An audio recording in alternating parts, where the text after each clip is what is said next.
بعد فشل انتقاله إلى النصر، فريق أوروبي كبير يعيد زياش إلى الواجهة. أصبح مستقبل الدولي المغربي حكيم زياش لاعب فريق تشيلسي الإنجليزي لكرة القدم مهددا مع النادي الإنجليزي خلال مرحلة الانتقالات الصيفية.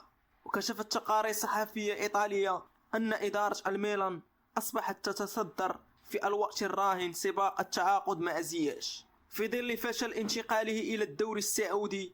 وأوضحت المصادر نفسها أن تشيلسي لا يبدو معارضا لفكرة انتقال النجم المغربي إلى الميلان، خاصة مع رغبة النادي اللندني في رحيل زياش. وكان حكيم زياش قد رد باستهزاء على الأخبار التي راجت بخصوص فشله في اجتياز الفحوصات الطبية بسبب معاناته من مشاكل على مستوى الركبة.